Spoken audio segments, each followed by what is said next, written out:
گئیاں میرے کریم دی آمد دا مقصد کی ہے تزکیہ نفس بولو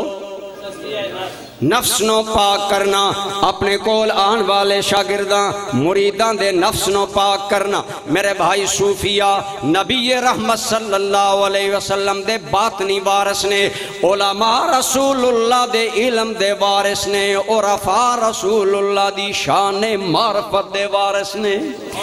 علماء رسول اللہ دے ظواہر دے وارث نے اور صوفیہ باطن دے وارث نے بشرتے کے ہووے صحیح صوفی اے نہیں نام نہاد ہووے جاہل ہووے اپنی جہالت غالب کرن واسطے علماء دی توہین کرے علم دی توہین کرے نہیں میرے بھائی یاد رکھو سلطان العارفین سلطان باؤ نے کہا ہے علم و باج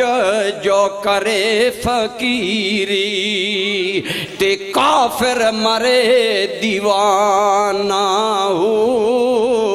آج بہت سارے جاہل پیرانے راستہ پکڑ لے آئے علم دی توہین علماء دی توہین انہاں نو ڈسریگارڈ کرنا علماء دی توہین کرنا نانا خدا دی قسمیں کسے دی بھی توہین جائز نہیں پھر انہاں دی توہین کس طرح جائز ہے جنن رسول اللہ خود اپنا وارث کہے گئے نے میرے آقا نے فرمایا العلماء ورثۃ الانبیاء علماء انبیاء دے وارث نے لیکن چونکہ صوفیہ باطن دے عالم نے اے رسول اللہ دے باطن دے اندر نائب نے لہذا رسول اللہ بھی تزکیہ نفس کرنا آئے نے ولی اللہ دا بھی اصل کام میں مریدان دا تزکیہ نفس کرے بولو کی کرے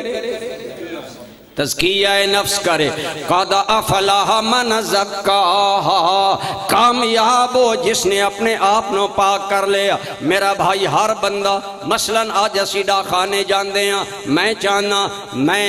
ڈاخانے بیٹھا کلرک میرا جانو ہوئے میں جاما لیٹ کم پہلو کراما بڑا میں شو کرداں جی دیکھو میں بعد بچ گیا کم پہلے کرا لیا اے نہیں سوچ دا میں کئی بندیاں دے حقوق پامال کر رہے ہیں انہاں دی واری پامال کر رہے ہیں انہاں دی مجبوری تو فائدہ اٹھا رہے ہیں میرے بھائی ہرس اور لالچ اے نفس امارہ ہے اگر کوئی مرشد کامل ملے جیڑا ہرس تو دل پاک کر دے وے بلکہ دوجن ترجیح دین دا جذبہ دے جائے